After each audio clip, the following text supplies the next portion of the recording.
Dear students, मैं Suresh Chandra Sharma, assistant professor political science. आज हम व्यवहारवादी उपागम पर चर्चा करते हैं। व्यवहारवाद क्या है? तो मैं समझता हूँ व्यवहारवाद की कोई निश्चित परिभाषा नहीं दे सकते, क्योंकि व्यवहारवाद एक आंदोलन है, एक मूवमेंट है। राजनीति विज्ञान के अध्ययन के क्षेत्र में व्यवहारवाद एक मूवमेंट है। अब ये मूवमेंट कैसे आया, क्या कारण थे मूवमेंट के, ये मूवमेंट क्या परिवर्तन करके देता है, ये मूवमेंट कितना सक्सेस रहा, इस मूवमेंट के दीर्घगामी क्या परिणाम हुए, ये सारा जो अध्ययन है ये व्यवहारवाद के अंतर्गत ही आता है। अब हम बात करते हैं कि व्यवहारवाद क्या है। इसकी एक मोटी मोटी सी रूपरेखा तैयार करते हैं। राजनीति विज्ञान के अध्ययन के क्षेत्र में एक ऐसा परिवर्तन जो कि मूल्यों की अपेक्षा तथ्यों पर अधिक बल देता है, संस्थागत अध्ययन की अपेक्षा मानवीय व्यवहार के अध्ययन पर अधिक बल देता है, तथा जो वैज्ञानिक विधियों का प्रयोग अपने अध्ययन में करता है और राजनीति शास्त्र को राजनीति विज्ञान बनाने के लिए जो अध्ययन प्रयत्नशील है वही अध्ययन व्यवहारवाद है, जिसका मुख्य लक्ष्य है मानवीय व्यवहार का अध्ययन करना। मित्रों, अब हम इसकी रूपरेखा देखते हैं, इसके उदय के कारण देखते हैं, इसकी विकास यात्रा देखते हैं, क्योंकि कोई भी परिवर्तन एक दिन में एक झटके से नहीं होता। राजनीतिक चिंतन के इतिहास में हमें व्यवहारवादी मान्यता के कुछ बिखरे हुए सूत्र तो अरस्तु, मैकियावेली, जॉन लॉक, मोंटेस्क्यू आदि के दर्शन दिखाई देते हैं, लेकिन एक सिद्धांत के रूप में व्यवहारवाद 20वीं शताब्दी की उपज है। पिछले कुछ दशकों में, विशेषकर द्वितीय विश्व युद्ध के बाद, शासन तथा राजनीति के अध्ययन में व्यवहारवादी अध्ययन पद्धति को अधिक महत्व दिया गया। यह अध्ययन पद्धति 20वीं शताब्दी की एक महत्वपूर्ण देन मानी जाती है, जिसे विकसित करने का श्रेय अमेरिकी राजनीति वैज्ञानिकों और खास करके शिकागो स्कूल के विद्वानों को दिया जाता है। व्यवहारवादी अध्ययन की शुरुआत 19वीं शताब्दी में ही हो गई थी। इसके लक्षण तभी दिखाई देने लग गए थे। ग्राहम बालास की पुस्तक ह्यूमन नेचर एंड पॉलिटिक्स तथा आर्थर बेंटले की पुस्तक द प्रोसेस ऑफ गवर्नमेंट, जो कि 19वीं शताब्दी में आई ये बुकें, उस समय इन दोनों पुस्तकों का प्रकाशन राजनीति विज्ञान की अध्ययन प्रणाली में परिवर्तन का एक प्रतीक था। इन अध्ययन से, इन पुस्तकों के अध्ययन से यह दिखाई देने लग गया कि अब राजनीति की औपचारिक प्रक्रियाओं पर अधिक और राज्य की राजनीतिक संस्थाओं पर कम बल दिया जाने लगेगा। राजनीति विज्ञान के अध्ययन में समाजशास्त्र, मनोविज्ञान जैसी सामाजिक शाखाओं का खुल करके प्रयोग होने लगा। व्यवहारवादी उपागम द्वितीय विश्व युद्ध की जटिल परिस्थितियों की उपज मानी जाती है। द्वितीय विश्व युद्ध के समय अनेक यूरोपीय विद्वानों को भाग करके अमेरिका जाना पड़ा। युद्धकालीन परिस्थितियों में ने उन्हें अनुभववादी एवं मूल्य निरपेक्ष बना दिया और इससे आगे चल करके व्यवहारवाद का जन्म होता है। एक तरीके से व्यवहारवादी आंदोलन की एक शुरुआत होती है। व्यवहारवाद का जो आधार है वो है अनुभववाद। राजनीति विज्ञान में अनुभव का इतिहास काफी पुराना रहा है। यूं तो इसका आधुनिक जनक अनुभववाद का जॉन लॉक को माना जाता है। वर्तमान में अनुभववाद व्यवहारवाद की पृष्ठभूमि के रूप में उभरा है और समाजशास्त्री वैज्ञानिकों के प्रभाव से इसका झुकाव व्यवहारवाद की ओर उन्मुक्त हुआ है। अब मित्रों, हम देखते हैं कि व्यवहारवादी जो अध्ययन है, इसमें अमेरिका के शिकागो स्कूल का बहुत बड़ा योगदान रहा। अमेरिका में चार्ल्स मेरियम ने व्यवहारवाद की अगुवाई की थी।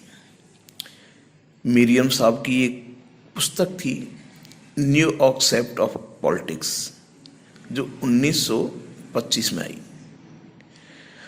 अनुभववादियों की प्रेरणा का स्रोत बन गई।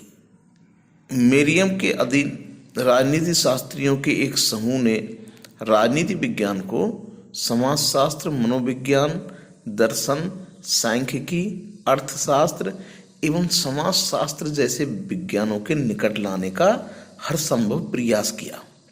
मतलब उनका मकसद जो था वो था कि राजनीति विज्ञान को अन्य विज्ञानों के निकट लाया जाए। मतलब अन्य विज्ञानों में जो शोध हुए हैं, जो डाटाज हैं उनके पास, जो उन्होंने वैज्ञानिकता के प्रयास किए हैं, उनका लाभ राजनीति विज्ञान भी उठाए। राजनीतिक प्रक्रिया के अध्ययन में सन 1925 से महत्वपूर्ण विकास हुआ।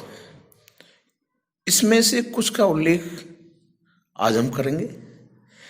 राजनीति तथ्यों के मापन विधि को लागू करने की बड़ी अभिरुचि द्वितीय विश्व युद्ध के पूर्ववर्ती काल में ही दिखाई देने लग गई थी। तथ्य: शिकागो स्कूल की जो त्रिमूर्ति थी, तीन महान विद्वान थे, टी.बी. स्मिथ, चार्ल्स मेरियम और हेराल्ड लासवेल, को अभिनव या आधुनिक राजनीति विज्ञान का संस्थापक कहा जाता है। इनमें चार्ल्स मेरियम की जो बुक थी न्यू कॉन्सेप्ट ऑफ पॉलिटिक्स, इस बुक ने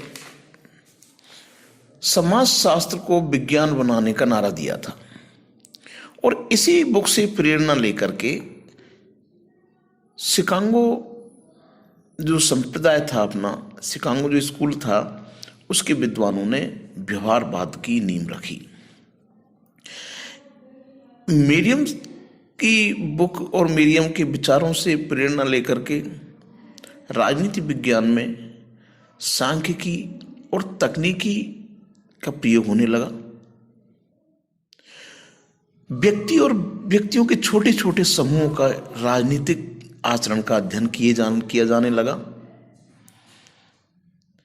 मेरियम के बाद Harold Lasswell, David Easton, Almond Coleman, Karl Deutsch, Edward Shils आदि ने व्यवहारवादी अध्ययन को आगे बढ़ाया। रॉबर्ट हेल और सिमूर एल लिमसेट ने शोध कार्य के लिए सिद्धांत निर्माण पर बल दिया। इस प्रकार हम देखते हैं कि व्यवहारवादी जो अध्ययन है, ये एक आंदोलन है। ये एक निश्चित डेट में पैदा नहीं होता है। ये 19वीं सदी के प्रारंभ में से लेकर के बढ़ता है और धीरे धीरे द्वितीय विश्व युद्ध के बाद ये स्पष्ट रूप से दिखाई देने लग जाता है। रीजन क्या है कि परंपरागत अध्ययन जो है वो बहुत सारी चुनौतियों को हमारे सामने उनका समाधान पेश नहीं कर पाया। एसी रूम में बैठ करके या फिर सुविधाजनक स्थान पर बैठ करके दूर का अध्ययन कर लेना, ये राजनीति विज्ञान के लिए ठीक नहीं था। राजनीति विज्ञान के परंपरागत अध्ययन की विफलता ने राजनीति विज्ञान के अध्ययन के क्षेत्र में कुछ नवीन परिवर्तन करने के लिए प्रेरित किया और इस सब का परिणाम था व्यवहारवादी आंदोलन। अब हम थोड़ा सा देखते हैं कि व्यवहारवादी जो आंदोलन था इसके उदय के कारण क्या क्या रहे। सबसे पहला कारण था परंपरागत अध्ययन पद्धति के प्रति असंतोष। राजनीति शास्त्रियों ने देखा कि शासन के नीति निर्माण एवं उसके निर्धारण के स्तर पर राजनीति शास्त्रियों एवं राजनेताओं को कोई सम्मानजनक स्थान नहीं मिलता। जैसा कि द्वितीय विश्व युद्ध के बाद अमेरिका में राजनेताओं को तो खूब सम्मान मिला, परंतु राजनीति वैज्ञानिकों को कोई सम्मान नहीं मिला। राजनीति वैज्ञानिकों ने यह अनुभव किया कि इनके अध्ययन विषय में सैद्धांतिक पक्ष के विवेचन अध्ययन पर ही बल दिया जाता है, जो कि अपर्याप्त और अविश्वसनीय है। इसलिए यथार्थ जो अध्ययन है उसको महत्व दिया जाए। द्वितीय विश्व युद्ध के दौरान कई सारी विचारधाराएं पैदा हुई, जिनमें फांसीवाद, नाजीवाद, प्रजातिवाद, एक अधिकारवाद, इन प्रवृत्तियों के उदय के बाद एक चीज देखने को आई कि इन सिद्धांतों को अच्छी खासी लोकप्रियता मिल रही थी, परंतु इनके विपक्ष में, इनके विरोध में राजनीति शास्त्री विश्वसनीय और तार्किक जवाब नहीं दे पा रहे थे, क्योंकि संस्थागत अध्ययन से यह संभव नहीं था। यह संभव तभी था जब मानव के राजनीतिक व्यवहार का अध्ययन किया जाए। इसके अलावा द्वितीय विश्व युद्ध के समय और उसके बाद बहुत सारे वैज्ञानिक परिवर्तन हुए। वैज्ञानिक पद्धतियों का अन्य समाज विज्ञान के क्षेत्र में महत्व बढ़ने लगा, तो राजनीति विज्ञान में भी इनकी एंट्री हो गई और इससे हमें आंकड़े उपलब्ध हो गए, बहुत सारे तथ्य उपलब्ध हो गए, तो एक विषय में परिवर्तन होना स्वाभाविक है। इसके अलावा द्वितीय विश्व युद्ध के बाद एक ऐसी स्थिति बनी कि यूरोप के बहुत सारे विद्वान लोग अमेरिका चले गए। युद्ध की भयानक स्थिति को देख करके वो अमेरिका में जाके शिफ्ट हो गए। अब वहां पर उन्होंने स्वतंत्रता पूर्वक अध्ययन किया और एक चीज पाई कि यूरोपीय शासन प्रणाली या अमेरिकी शासन प्रणाली के आधार पर एशिया, अफ्रीका, लैटिन अमेरिका के देशों के राजनीतिक व्यवस्था का अध्ययन नहीं किया जा सकता। इसके लिए वहां जाना पड़ेगा और वहां के मानवीय व्यवहार को देखना पड़ेगा और मानवीय व्यवहार को देख करके ही वहां की राज व्यवस्थाओं का अध्ययन किया जा सकता है। तो इस प्रक्रिया ने व्यवहारवाद को बहुत ज्यादा बल दिया।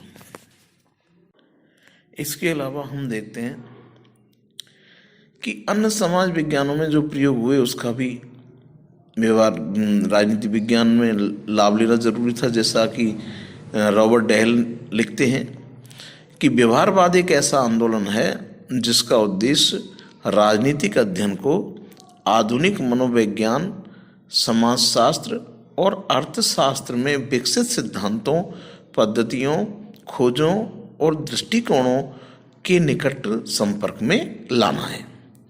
अर्थात एक अंतर विषयक संबंध विकसित हुए, क्योंकि मानवीय व्यवहार जो है वो एक केवल राजनीतिक व्यवहार तो हो ही नहीं सकता। मनुष्य का व्यवहार आर्थिक भी होता है, सामाजिक भी होता है, नैतिक भी होता है, मनोवैज्ञानिक भी होता है, और इन सारी चीज़ों का प्रभाव उसके राजनीतिक जीवन पर भी पड़ता है, राजनीतिक विचारों पर भी पड़ता है। इसलिए सभी विषयों के अध्ययन पर बल दिया गया। इन सब बातों के अलावा द्वितीय विश्व युद्ध का भी बहुत बड़ा प्रभाव रहा। द्वितीय विश्व युद्ध ने व्यवहारवाद को गति प्रदान कर दी। युद्धकालीन घटनाओं ने राजनीति शास्त्रियों के मन में यह बात बैठा दी कि राजनीतिक जीवन की जटिलताओं को पूरी तरह समझने के लिए संस्थाओं और उनकी संरचनाओं के अध्ययन की सीमा से आगे बढ़ करके उनकी संस्थाओं और उनमें कार्य करने वाले व्यक्तियों के व्यवहार का अध्ययन करना होगा। क्योंकि द्वितीय विश्व युद्ध की घटना एक बहुत बड़ी घटना थी। राजनीति शास्त्रियों ने युद्ध होने के बाद इस बात पर बल दिया कि आखिर ये युद्ध क्यों हुआ, क्या इस युद्ध को रोका जा सकता था, युद्ध का कारण क्या था। इन सारी चीजों ने एक चीज निकाल के दी कि मानवीय व्यवहार के अध्ययन के बिना संसदात्मक व्यवस्था है, अध्यक्षात्मक व्यवस्था है, ये संस्थाएं तो सेम होती हैं सब जगह, पर मेन बात होती है इन संस्थाओं में काम करने वाले लोगों का व्यवहार कैसा है। इस पर डिपेंड करती है सारी व्यवस्था, कि उनका व्यवहार निर्धारित करता है कि युद्ध होगा या शांति रहेगी। तो इन सारी चीज़ों ने व्यवहारवाद को बल दिया।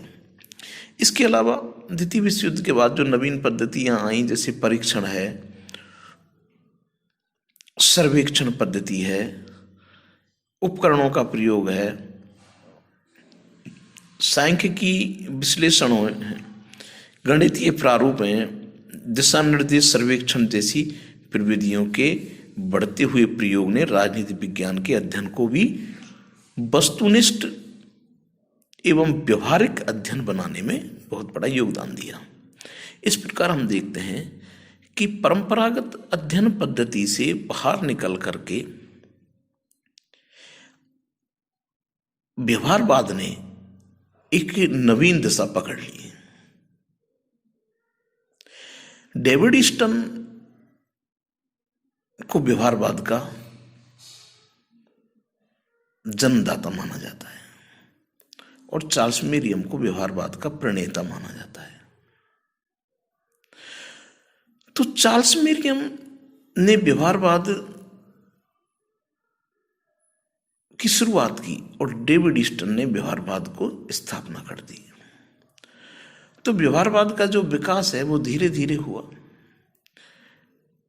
जब परंपरागत अध्ययन में हमें कमियां दिखाई दी, असफलताएं दिखाई दी, तो हमने व्यवहारवाद की तरफ रुख किया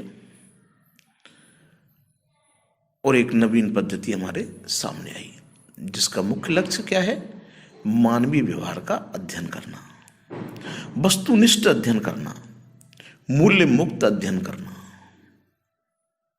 तो मैं समझता हूं आपको व्यवहारवाद के विकास का एक जो क्रम है, जो एक व्यवस्था है, वो आपको समझ में आई होगी। Thank you.